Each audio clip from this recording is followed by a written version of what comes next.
and welcome to another exciting edition of the Sonoran Sky Podcast. I am First Alert Meteorologist Pete Mangione, and gotta tell you, pretty excited about this episode because I am joined by Lee Bourne. He is a legend, at least I consider him a legend when it comes to Arizona forecasting, especially when it comes to the mountains.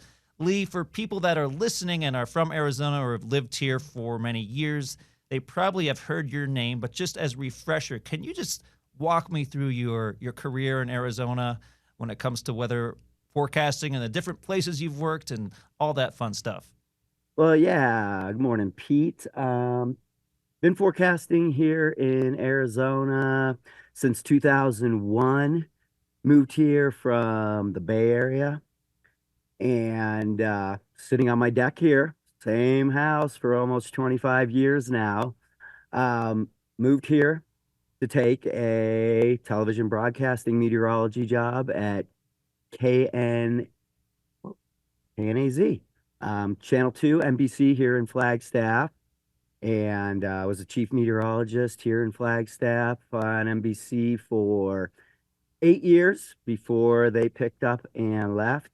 And so, yeah, my career began in television, although I was working as a meteorologist outside of television for a while out of college in the Bay Area. But then when I moved here, took this broadcasting job, did that for 8 years. Also worked down there at KPNX for many years. Well, Channel 2 was their sister station. And when Channel 2 left, still did some television work down in Phoenix, but kind of moved it over to radio, wanted to stay here in Flagstaff. And I've been working at KNAU, the NPR affiliate here in Flagstaff, for whatever it is now, 10, it all blurs, 12, 15 years. And more radio work now, but you kind of found me, because I've been blogging for Open Snow and doing some ski forecasting. And I think that's how you came across my name. And, so that's kind of a little side work over there at Open Snow, but my main gig is still the Flagstaff meteorologist up here at NPR. Gotcha. And I want to talk more about just mountain forecasting and your work at NPR in a moment. But now that we're on the topic of Open Snow, what Lee was talking about is I actually went to grad school with a guy named Joel Gratz. He moved to Colorado. I grew up in Colorado, so I always kind of follow things that go on there. And he ended up starting a website focusing just on forecasts for skiers, such as where's the best powder. And he gave just this amazing detailed information. I believe he ended up getting bought out by Open Snow. And so then how I found Lee was that I saw that you actually do blogging and forecast for Open Snow, which is how I found you. And could you just tell me, what's it like? I assume you love living in the mountains and playing in the mountains. What's it like to actually forecast for an activity that you love doing? Well, it's hardly like work to, talk about, doing ski forecasting isn't even like work. And, Joel, like you say, started blogging and, in Colorado, obviously, skiing a big part of the lifestyle. And I don't know, about 10 years ago, I was on the ski lift with a buddy, and he's like, man, have you heard of this Open Snow site? This guy, Joel Gratz, and I met him somewhere. And I was telling him we need to get Arizona on that page because there was no Arizona ski forecasting, Utah, California, Colorado. They were already all over it. And I was like, oh, that sounds pretty cool. And he said, I passed your name along to Joel. And can't remember exactly how it happened. He said, Joel said, get a hold of him, I believe, or maybe Joel dropped me a line. And we started chatting, and he was like, would you like to start blogging for, being the Arizona meteorologist? I didn't know anything about Open Snow, which is a huge deal in Colorado. I started meeting Colorado people shortly after working at Open Snow and everybody knows what Open Snow and who Joel Gratz is. He's this huge celebrity out there. Like, it's a huge deal. And, he started nailing down, what mountain ranges were going to get the biggest dumps and, what aspects are going to be the best on what days and what time. And then, ski resorts, really started coming around with live cams and snow stakes. And, it was no big secret about who got done. Everybody wakes up and can check the snow stakes at all the mountains. But, what Open Snow offered was a much more in-depth discussion about, the storms coming and where it's going to be the best.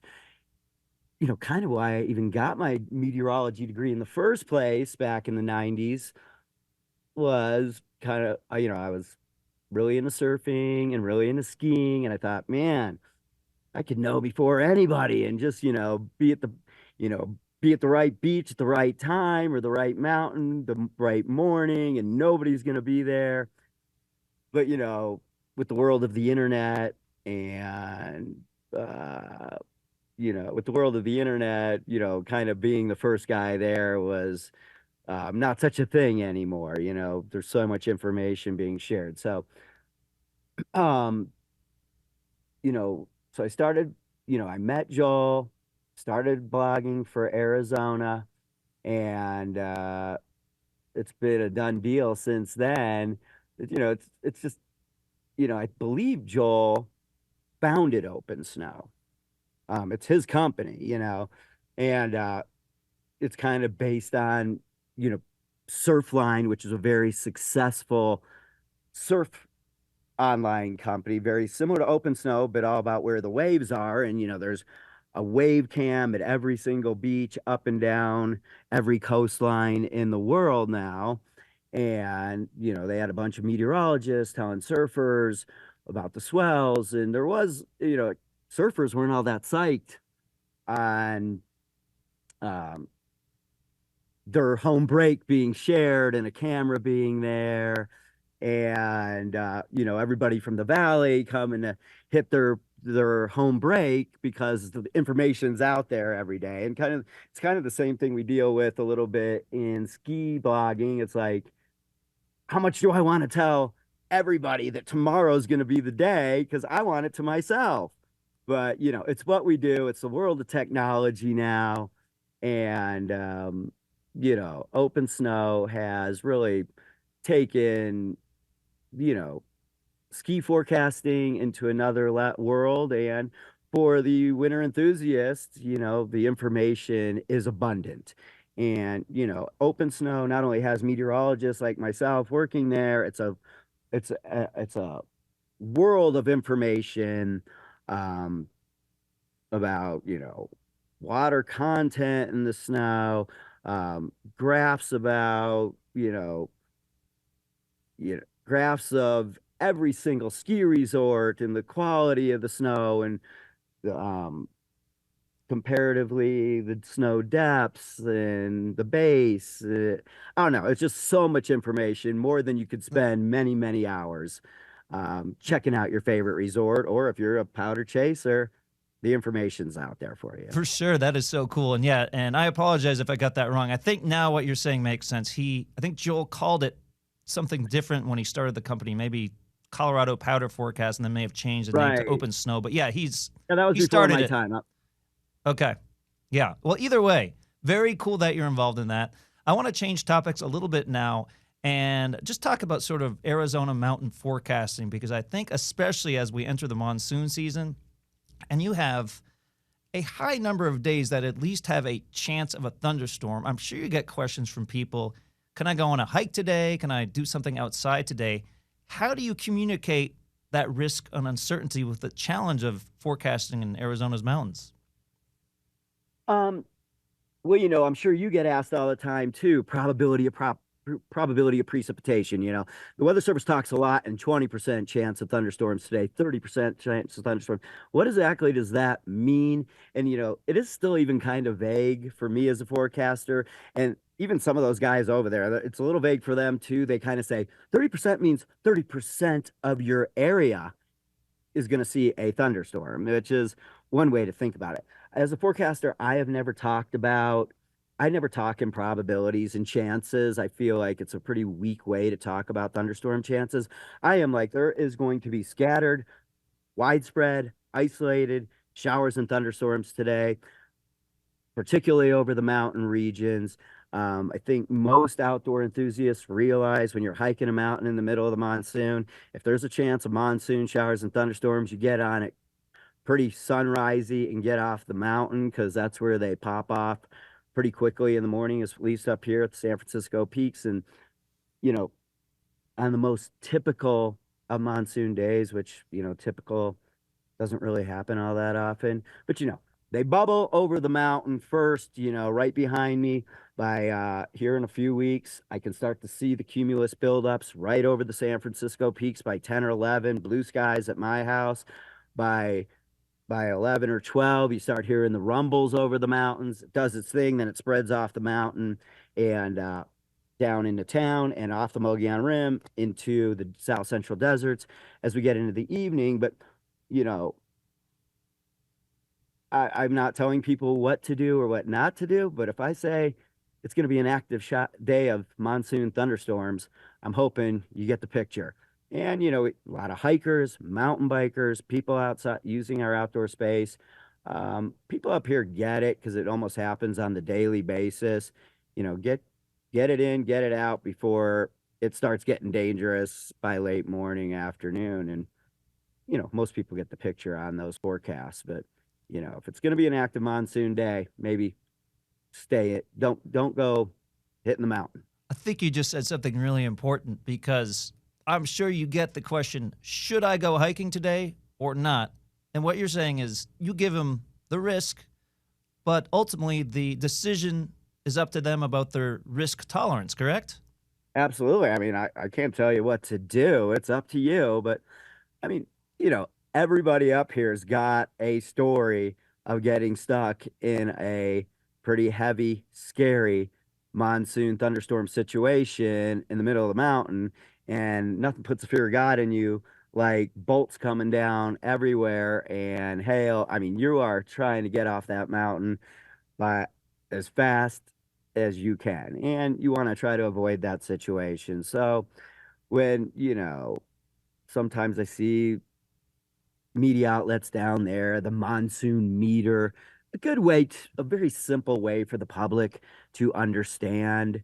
Um, Up here, it's just like, you know, an active day of the monsoon is going to be active through the week or, hyperactive or kind of a low grade monsoon day, spotty activity. But yeah, you can't like put up gates everywhere. So, it's up to the user. And in forecasting mountain weather, especially during the monsoon, is there a particular part of it that you find especially challenging? Like, is there a trickiest part of mountain forecasting for you, or is it all kind of challenging and tricky? It is pretty tricky, but it's the nature of the beast. Like it is, it's air mass thunderstorms. Yes, there's the like I say, the quintessential monsoon day. Late morning, it's hitting the mountain. Midday, it rolls into town. Late afternoon, it's done. The sun's out. Everybody's back on their bike, and it's 70 degrees and it's groovy. That's the quintessential monsoon day. Hardly ever does that happen. It's very hard to be like, sometimes it's a weird pattern where it's late afternoon every day, or it goes well into the evening. Up here, like down in the deserts, you are much more used to evening and overnight thunderstorms. Doesn't happen up here. It usually gets it done during the day and it's over, and the night clears, and then tomorrow morning's the cycle over and over. It's really hard to nail exactly if it's going to be that textbook day, and it's almost impossible to nail. It's impossible to forecast what neighborhood, what side of town, Munns Park, East Flag, West Flag, Payson, it's impossible. You just got to say widespread, scattered, isolated, but you just can't nail it. And snow forecasting is similar as well. Our models are real good, and winter's a little bit different than these high res thunderstorm I mean, it's impossible. Let's just say it is impossible to nail where these thunderstorm cells are going to hit. And in winter forecasting, we can tell you pretty good for a week straight. We got a big storm coming. This is going to be a doozy. But then when it gets down to the nuances and the hour by hour parts of the storm, who's going to get a foot, who's going to get 3 inches, that's where, that's where forecasting still has a lot of room to grow. Absolutely. And, I think that things like technology and all the apps that are out there now can be a great resource, especially if you're hiking or you're outside and you want to have radar updates in the palm of your hand. However, and I'm just going to ask you this, meteorologist to meteorologist, does anyone ever come up to you and say, hey, you said it was going to rain today, it didn't rain, and then they show you an app that you have nothing to do with? Oh yeah, yeah. And I sometimes kid, I'm like, I'm not your AI meteorologist. I'm not your iPhone. I'm your real live meteorologist. And phones are taking over everything, and your iPhone can only tell you a forecast so good. And we would hope that we're offering something else to the public that phones never will. And the way we can interpret a model, anybody can become a home meteorologist and look at the models now. All the data is out there for you. Um, but I think, with our training and our background, we can offer some other insight and knowledge about model data, why this is happening, why southwest aspects of the peaks are going to get hit harder than the north faces. We have a little bit better knowledge, but like I say, anybody can be a home user now at many different levels, and phones as put a different aspect into the whole game. A great one in that. Like a lot of times I'll be with people and they're like, "What do you think, man? What do you think? Is it going to rain?" I'm like, "I don't know. I don't know. You got a radar app? Let me look at, which way are the storms coming? I don't know if those are coming from the east today, because you also like the steering flow changes day to day with the monsoon, which is a really tricky thing. I mean, we can look at the upper level steering flow, which way the winds are going. Storms are going to go southwest to northeast today. They're going to go east to west today. And you'll see them every day when you see the storms start to build and you pop up your radar, whether you're hiking or you're at home. It's going to tell you a lot. That storm from the northeast is coming towards me or away from me. But, just sitting here and staring at the sky sometimes, uh, that's easier said than done. You don't know if that storm's coming your way or it's not. And, it was last year, one little quick story. Last year, right almost at this time, what is it, 619? It was 621, the solstice last year. I was just getting off a San Juan River trip. And when we first got on nobody's thinking it's going to rain. We got on the river on 614, I believe. And when I left home, the models didn't look like an early monsoon signal. If you remember, we got that weird monsoon push like middle June last year.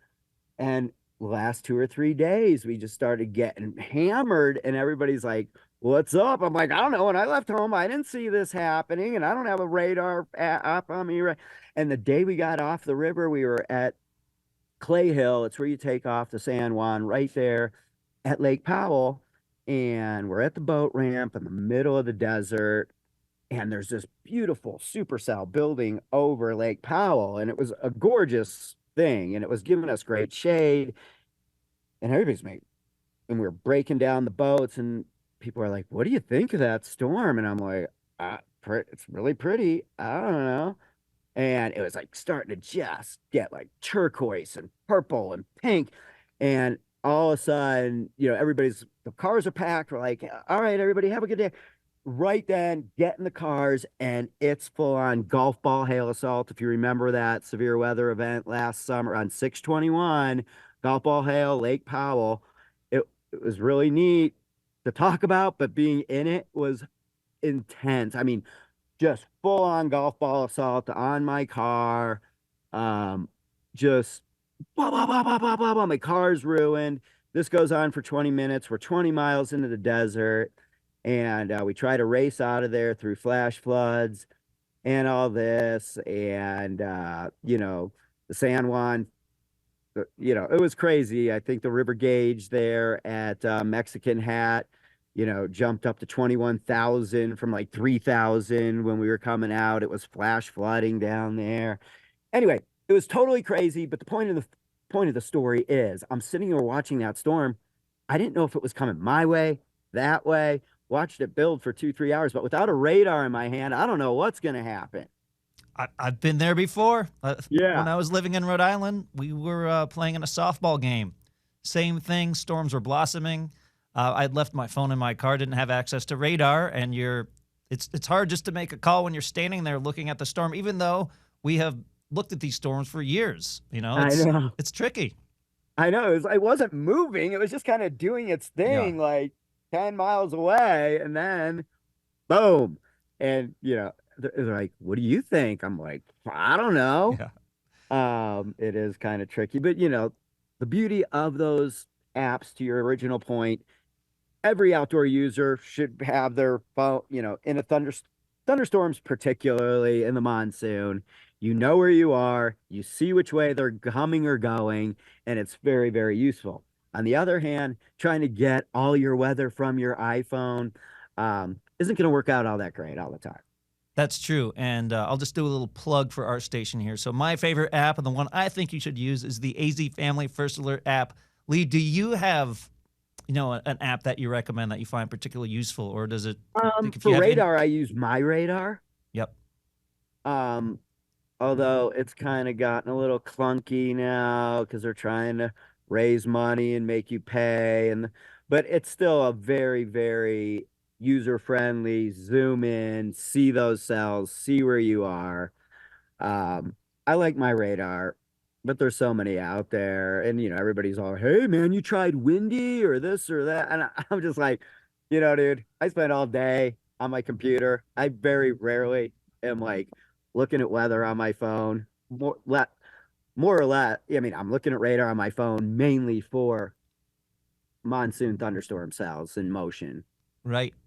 Could you just tell me briefly, currently, what is a day like for Lee Bourne in terms of your various weather duties and jobs? And it seems like you're involved in a million different things. So what's a typical work day like for you? Well, with my my main gig is over there at KNAU, and back in the old days, every morning I'd be in there in the studio, and my responsibilities with KNAU being their staff meteorologist. I record many, many 30-second weather spots that run periodically through the day, evening, and overnight. Um, so I do a lot of recording. Ever since COVID, I've totally recorded from home, full blown studio, Shure microphone, the whole deal. Love it. So I don't have to go into the studio that often. My other responsibilities include there's on-air hosts in the studio all day, and I send them several forecast packages.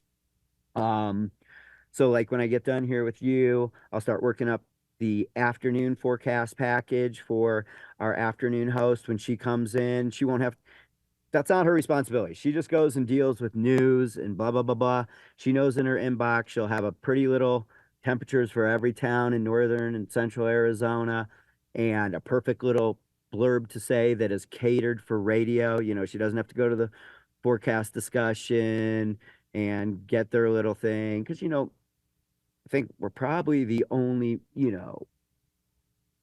only media outlet in northern Arizona with a staff meteorologist. But if you listen to any old radio station, 90% of them, they're just cutting and pasting from the National Weather Service. They don't even know what they're saying, and it doesn't come off that great. But I think we do a really good job because they have hired a staff meteorologist. So I put together a package for the on-air host, not only the afternoon girl that's coming in. We have the morning host this morning. She's just getting off air. Last night I fired her off that forecast. And a lot of times I recorded everything that's running currently as you and me are talking was recorded yesterday evening.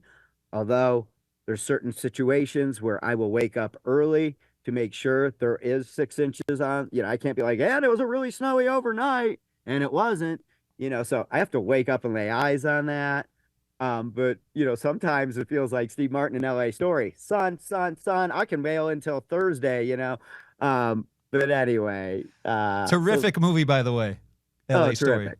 I think what was it? I usually don't tell this story, but it was over Memorial Day weekend, and I went camping for 3 days. On Friday, I was still talking Memorial. I sent them Memorial Day weather before I left the house. I think on Friday morning, I'm like, "Hey, it's gonna be a sunny, hot Memorial Day, everybody!" And I'm out there in the woods, kind of laughing, like, I already recorded this 3 days ago, like Steve Martin. But I very rarely ever do that. There's only a time and a place. But so.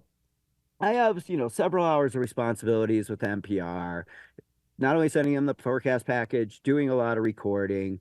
Um, and, I also teach a meteorology course online for um, Northern Arizona University.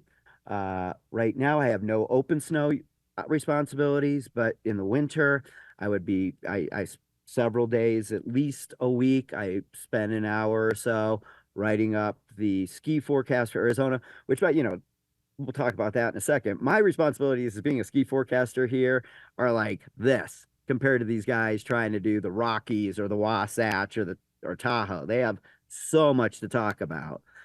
Here I'm just doing snowball and sunrise ski, and it's pretty minor stuff compared to what it takes to be Joel Gratz, right?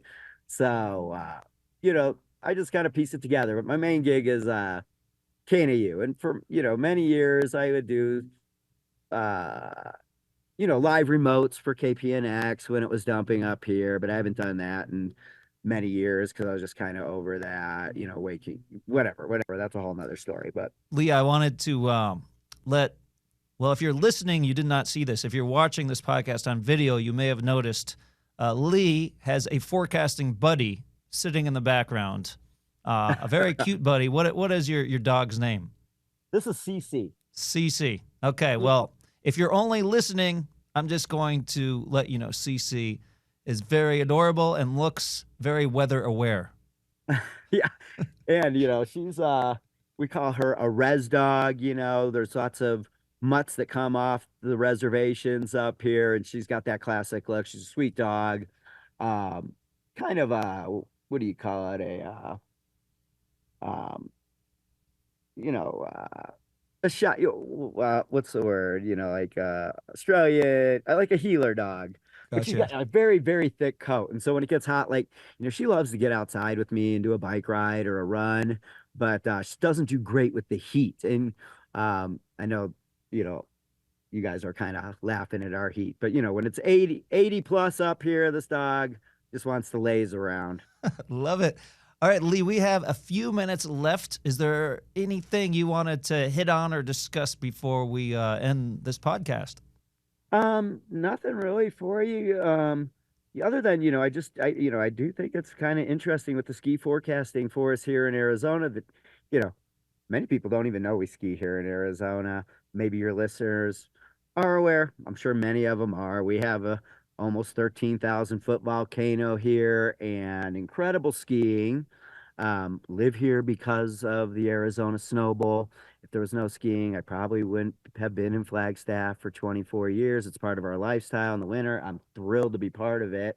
And try to, uh, make it better, let people know, and I like when I go up there and people are like, oh man, your forecasts are great. Really appreciate reading you on Open Snow or whatever, which is totally different than I, I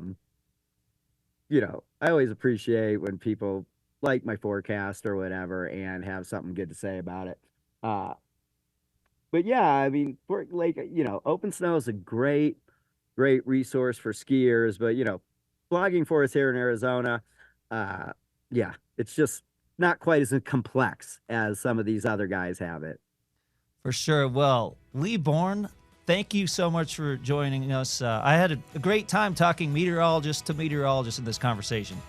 Well, it's my pleasure, Pete. I appreciate you inviting me on. All right. We'll see you for the next episode next week.